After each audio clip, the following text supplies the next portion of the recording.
Right. I don't want any dilly-dallying here. Get comfy.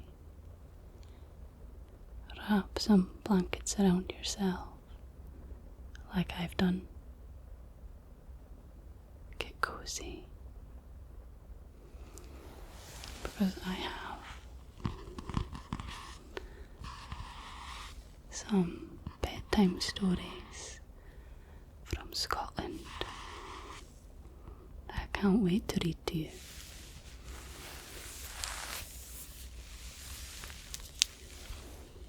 I've got a new book just for tonight's session. An illustrated treasury of Scottish folk and fairy tales. Let's jump straight in.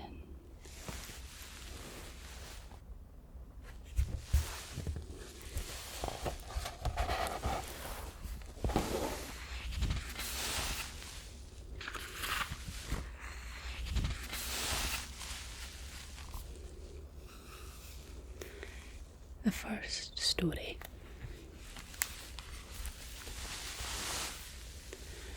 The Wee Bannock. Now I'll admit, I don't actually know what a bannock is. Some Scotty. But I'm sure as we read on, it'll become apparent to both of us.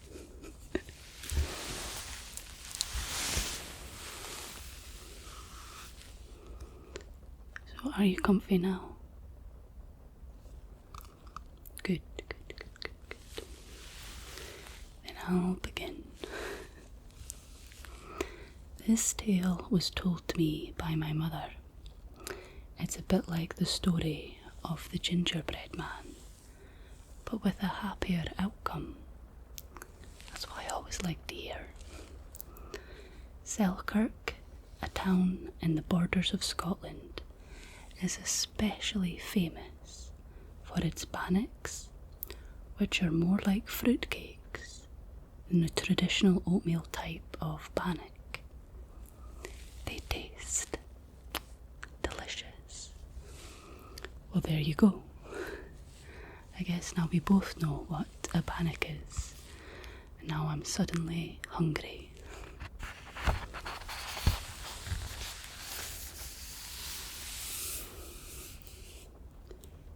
There once was a good wife who was married to a good man, and their favourite thing to do was eat lots of food. Me too.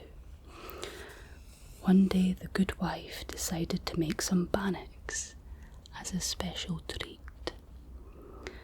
The good man rubbed his tummy. I'm looking forward to this, he said, as he watched his wife bring out the buttermilk, oatmeal, raisins and sultanas.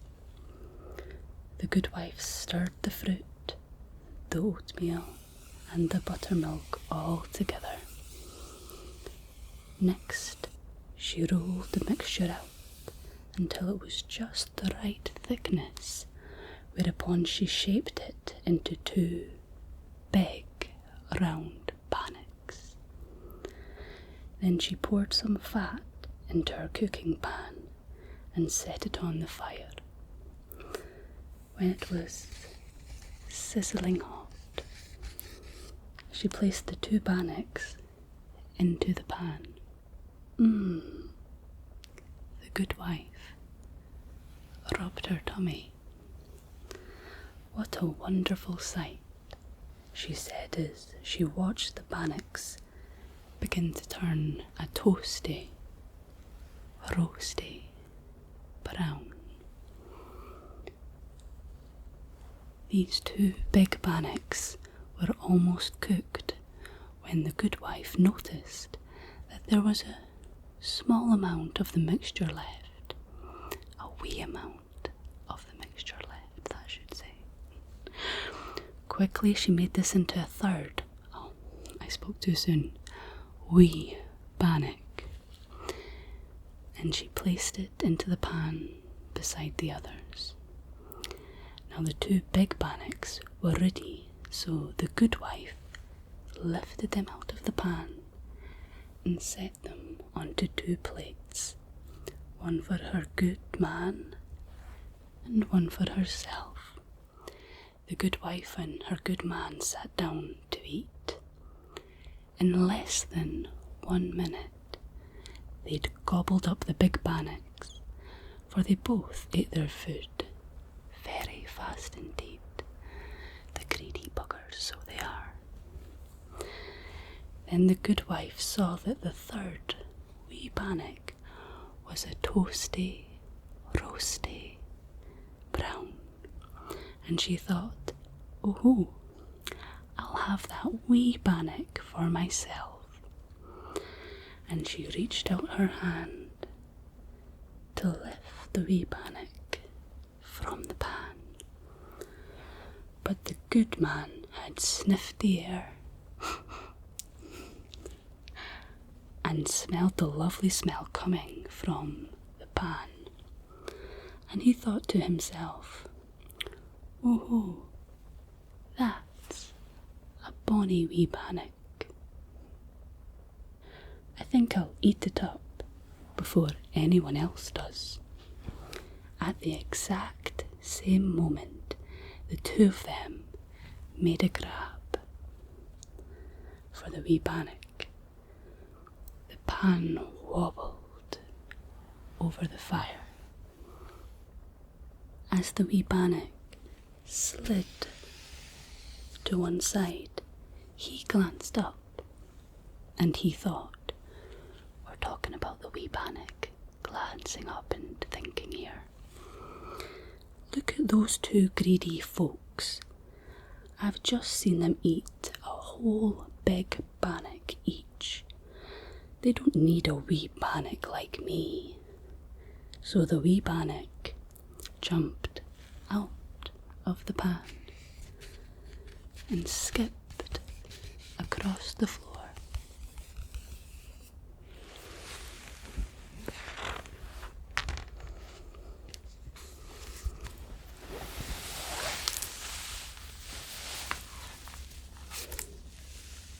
And there's a really nice illustration within this page of the good man and the good wife, the greedy sods.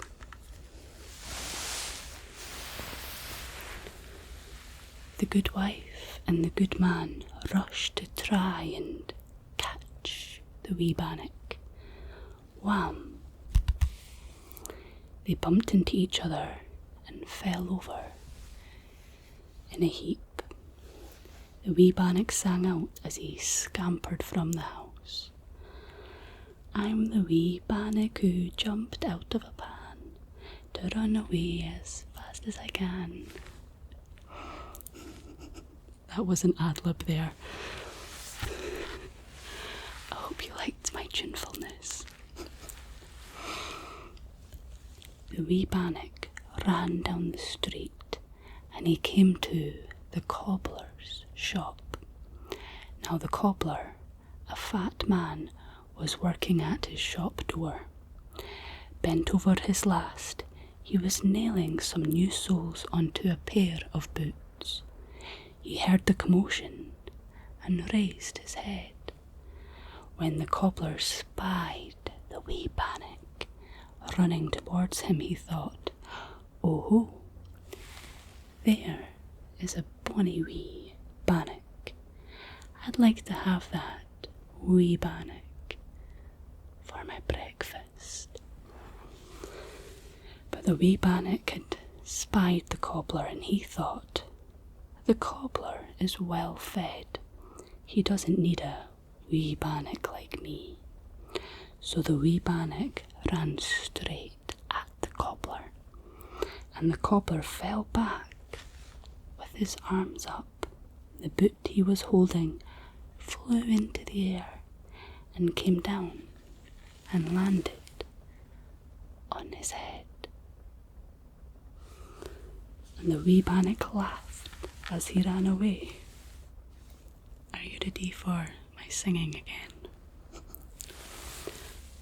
I'm the wee bannock who jumped out of the pan to run away as fast as I can. I left the good wife and the good man, and now I'm running away from thee, for you don't need a wee bannock like me. I love the wee bannock.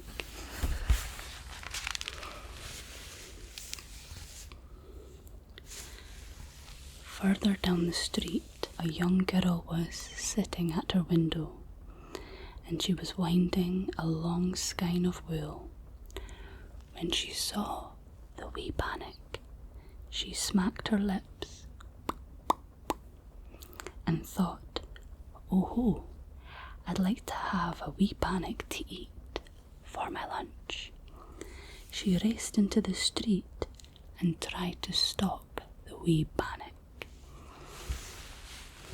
But the wee bannock saw her and thought, "That's a fine, handsome lass.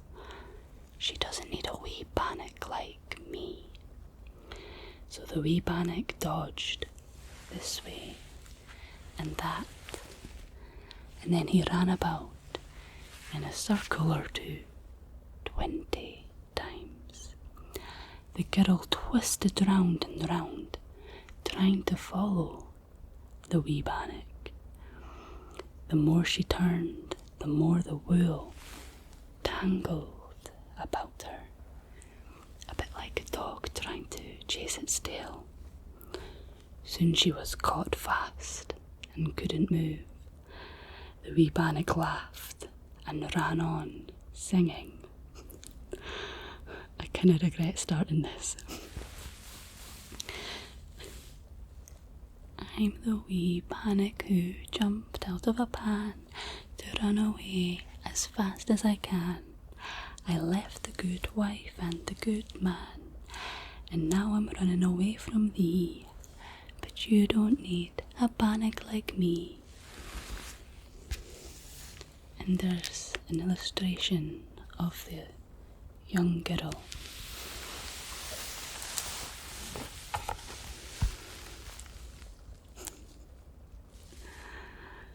Poor dear. All she wanted was a wee bite to eat.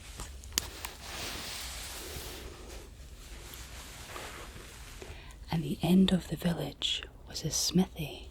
The blacksmith was at his forge, hammering a horseshoe with a big hammer. When he saw the wee bannock running towards him, he said, "Oh, there's a bonny wee bannock. I could eat that wee bannock for my dinner."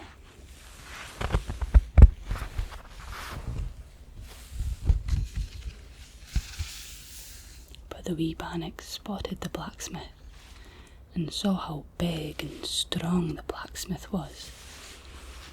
And he thought, "The blacksmith doesn't need a wee bannock like me."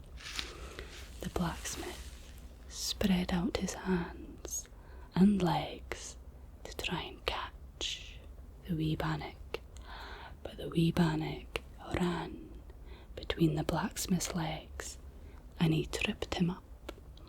The blacksmith dropped his hammer on his own toe and he hopped about squealing in pain. I think I feel the most sorry for the blacksmith. He's been working hard all day and just wanted a wee snack.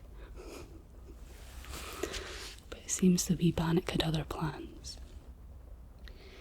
The wee bannock laughed and called back to him, "I'm the wee bannock who jumped out of a pan to run away as fast as I can. I left the good wife and the good man, and now I'm running away from thee, for you don't need a wee bannock like me." And the wee bannock ran on out of the village towards the forest. At the edge of the forest there were two poor children carrying a basket between them. They were collecting berries to eat, for there was no food for them at home.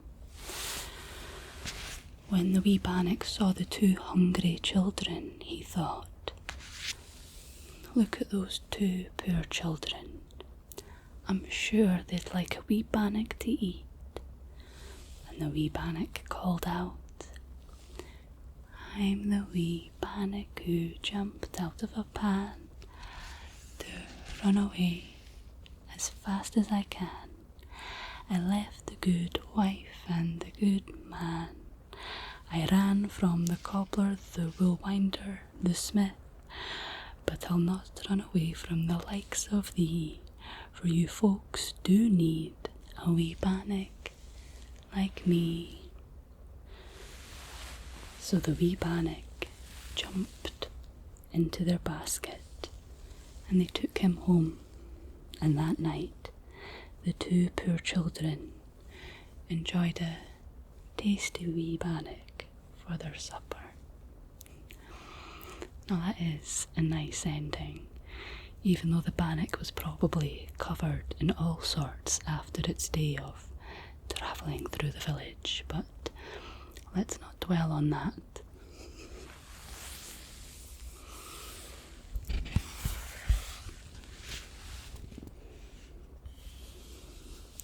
The second story for tonight is titled The Water Kelpie.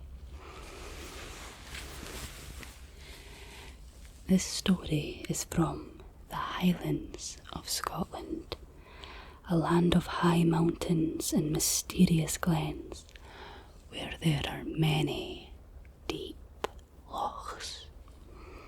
Some of the lochs are so deep, it is said that if you throw a stone into the water, it will take a year and a day to hit the bottom. Now, if you're not sure, loch is the Scottish word for lake. So let's get started.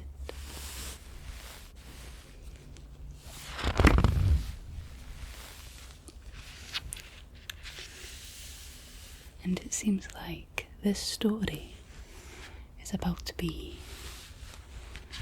telling a tale of one of the most famous lochs in Scotland, Loch Ness.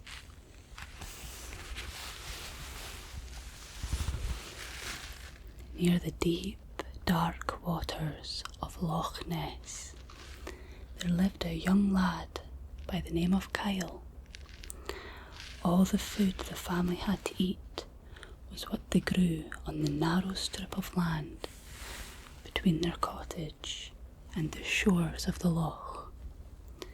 Kyle had lived there quite happily for 11 years of his life, helping his mother and father work their little croft when, one evening, near the beginning of the year, he heard his mother speak to his father. "It's almost time for spring sowing. You must rise early tomorrow and plough our fields to make them ready." Kyle's father replied, "I am too old now to drag the plough around the fields, and Kyle is still too young." "What will happen to us then?" his mother asked in a worried voice. "If we do not plough our fields, our crops will not grow, and we will starve when winter comes." I tell you, if I was Kyle's mother, I'd be ploughing them fields. Kyle's father pointed out the window. "I've seen a fine black horse roaming there on the loch shore these last nights of the silver moon. I think I could harness it and make it pull our plough." "Oh no," Kyle's mother said in alarm. "You mustn't go near that beast, for it is one of the spirits that roam near fresh water to trap unwary folk and drown them. It isn't a horse, it is a water kelpie." "Nonsense, woman. Her husband laughed. That's a good strong horse, I tell you that. I can take the rope from our plough and tie it round the horse's neck. I'll put my hands on its mane and haul myself onto its back, and then I will tether it to our plough, and it will do the work I cannot do. By this time tomorrow night, our fields will be ready for spring sowing.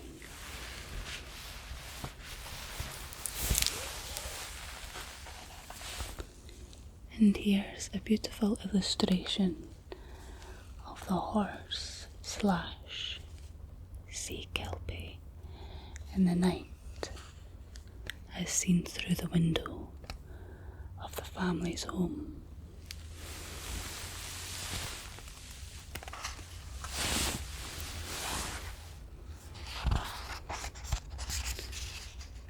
And an even more beautiful illustration of the beast up close.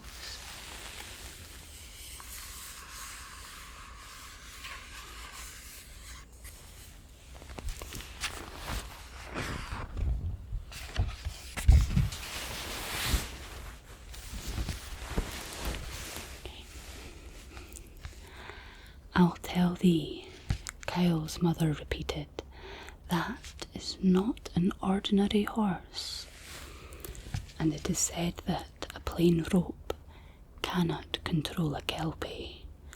Only a bridle made of iron can do that. Besides, the mane of the kelpie is said to be magic, so that if you try to grasp it with your fingers become trapped, and also anyone who mounts a kelpie becomes stuck to its back and cannot dismount.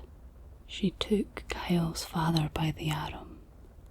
"Husband," she begged, "do not go near the loch tonight." I can see where this is going. Classic husband not listening to his wife.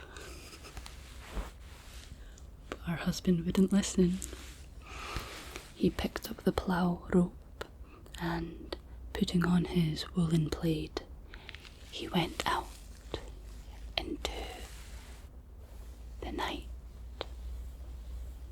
Kyle's mother rushed to the door. "Husband, come back." I love how he's referred to as husband. "Husband, come back," she cried. "The legend has been told in story and song that no man can tame the Water Kelpie of Loch Ness. Come back, husband, come back, or you will surely perish." But her husband had made up his mind.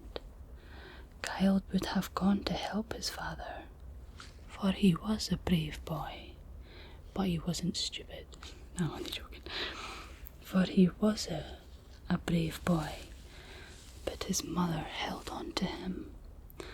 They both watched from the doorway of the croft as Kyle's father approached the horse, which stood quietly by the waters of the loch. The horse didn't move as the rope was put round its neck. It remained very still as Kyle's father grasped its long mane and hauled himself onto its back. But as soon as the man was seated, a gleam of wickedness appeared in the horse's eye. "Look now," Kyle's mother whispered in fear. Suddenly, the horse, which was indeed a water kelpie, seemed to grow in size until it was twice the height it had been before. It it snorted and stamped its feet on the shingle shore so that sparks flew from its hooves. Then the Kelpie raised its great head and bared its teeth. Fire came from its throat and smoke plumed from its nostrils. It tossed its mane and its long hair turned to green serpent. I've never heard of a water kelpie such as this one. The serpents coiled and curled around the hands of the man. It reared up into the air, not once, but 3 times. When its legs came crashing back to earth, it began to race along the shoreline towards the deep waters of the loch. "Jump off! Jump off!" Kyle's mother shouted to his father. But the man couldn't jump off, as his legs were stuck to the Kelpie's side and his fingers were caught fast in the serpent mane, and the beast galloped into the waters of the loch and disappeared beneath the water. Although Kyle and his mother searched and called out his father's name the whole night, the only answer they got was the howling of the wind and the dashing of the waves upon the rocks. The following morning, the plough rope and the wooling plaid washed on the shore.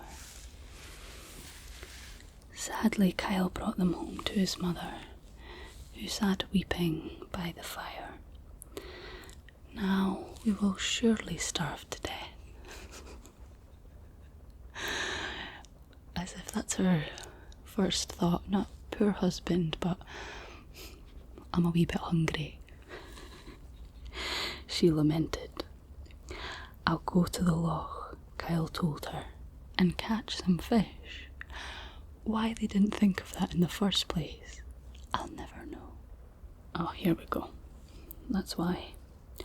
"There will be no fish in the waters where a kelpie lives," his mother replied. "I can but try," said Kyle. He seems a wee bit like his father. And he went to the loch side and began to fish. He had sat there most of the day, catching nothing, when an old woman came by, collecting firewood.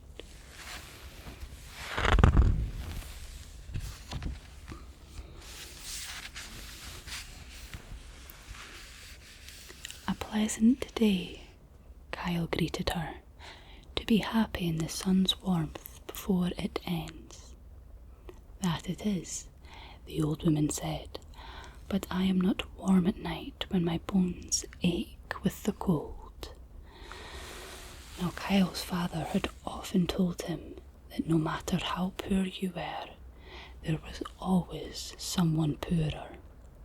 And so when Kyle saw that the old woman only had worn a shawl to keep her warm, he went to the cottage and brought out his father's woolen plaid for her.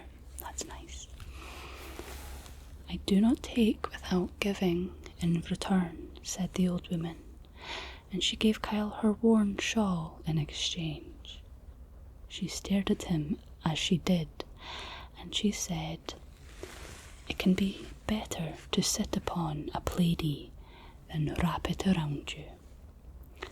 That day, Kyle caught 1 fish. The next day, as Kyle was fishing, the old woman came by again. "Another fine day for you to enjoy," said Kyle. "That it is," the old woman said, "although if I had bread in my stomach, I would enjoy it more. Here, have mine, said Kyle, handing the old woman the bread his mother had given him for breakfast. I do not take without giving in return, said the old woman, and she gave Kyle a lump of salt in a little pouch. She stared at him as she did. Sounds quite creepy. She stared at him as she did, and she said, "Salt can be used to kill rather than to cure." That's curious. Kyle tied the pouch to the waistband of his trousers, and that day he caught 2 fish. On the 3rd day, when the old woman came by, Kyle wondered what she might want this time. He'd given her his good plate and his bread. What else did he have? A fair day, he said to her as she stopped to watch him fish. Good for walking and talking.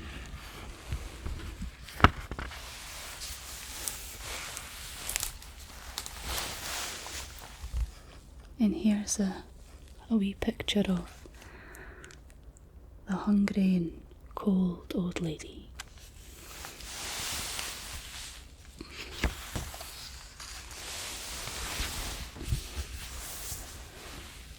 That it is, the old woman said, but better it would be for me if I had a stout rope to pull my bucket from the well. Kyle went and got the plough rope to give to her, for it was no use to him, as he could not push the plough. I do not take without giving in return, said the old woman, and she handed Kyle a bridle for a horse. She stared at him as she did, and she said, "Iron is not only used to make a pot."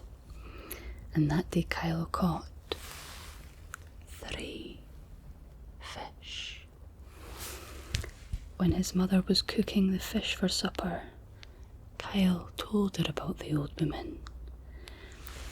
"She is well known hereabouts as a spae wife," said his mother. "You mark well whatever she said to you, and do not forget her word." The days went past, and when the time for spring planting was almost gone, there arrived another night when the moon shone silver. Kyle looked from the window of the croft and saw a black horse standing by the loch. "The Water Kelpie," he cried out.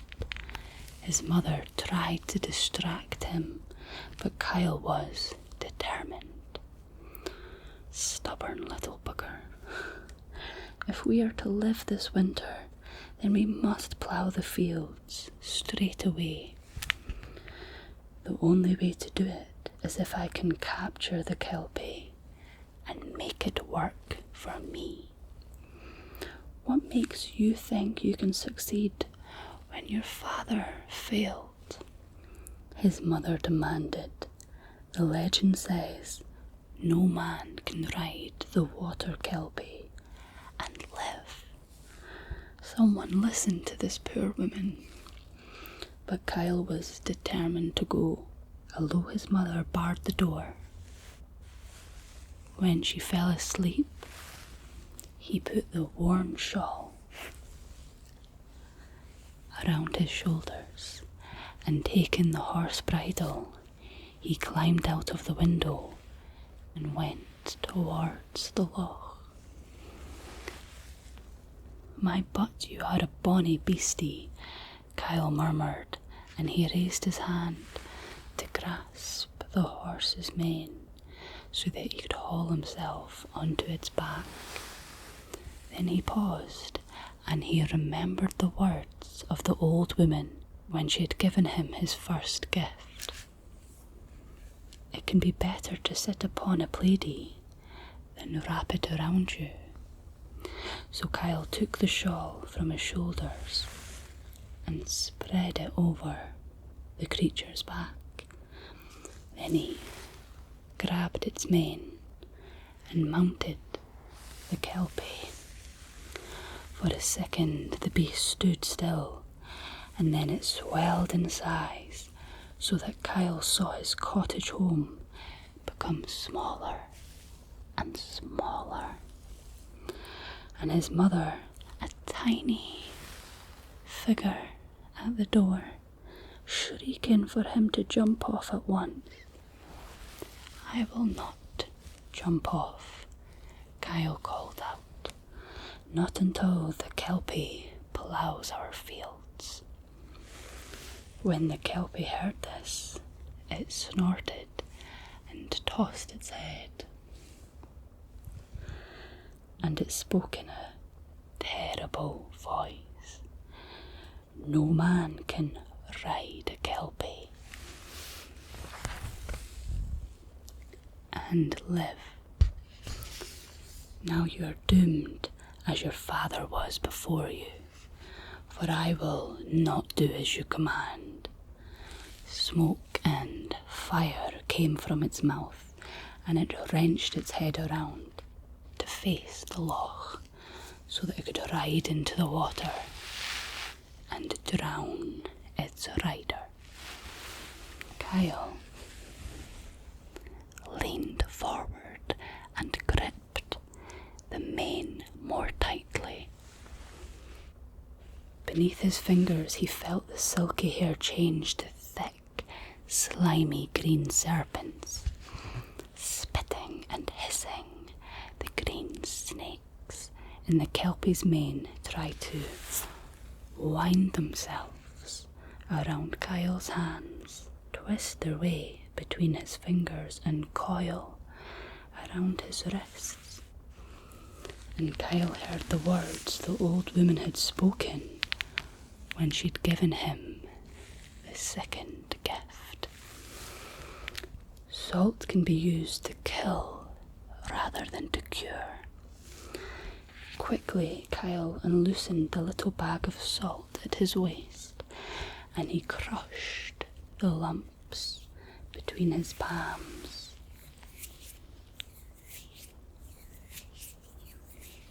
At once, the snakes shrank and withered, so Kyle could grasp the Kelpie's head and pull it the way he wanted to go.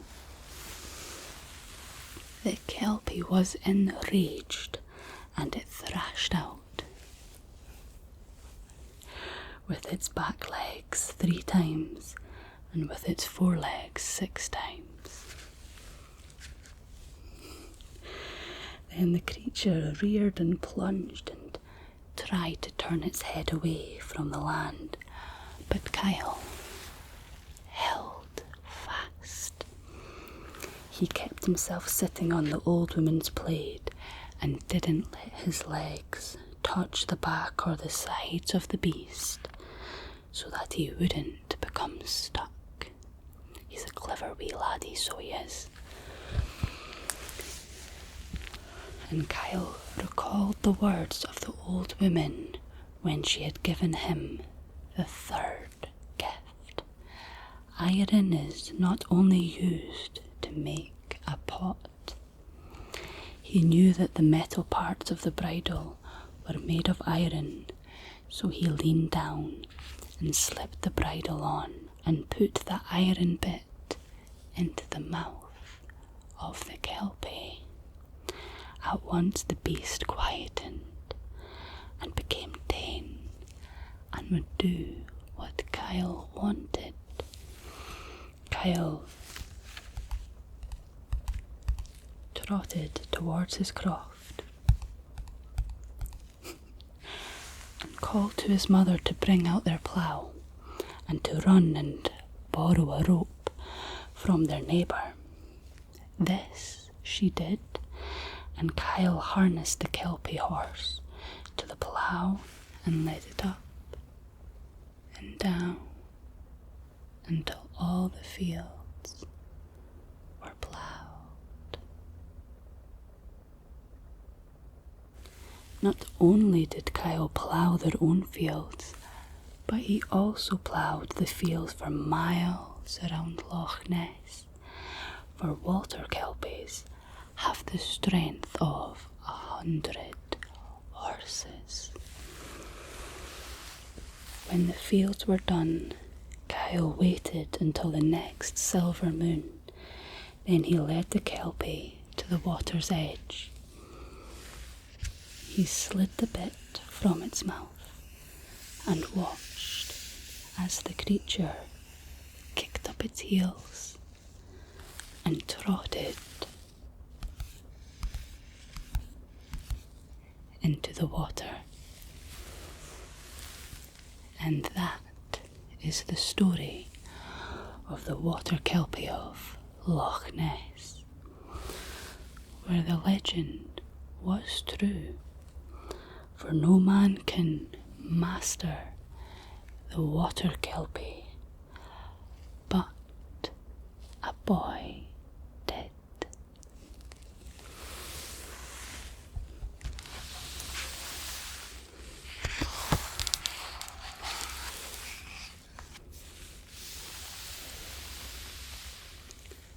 Now I hope you're feeling ready to fall asleep and to dream of Wee Bannocks and Water Kelpie.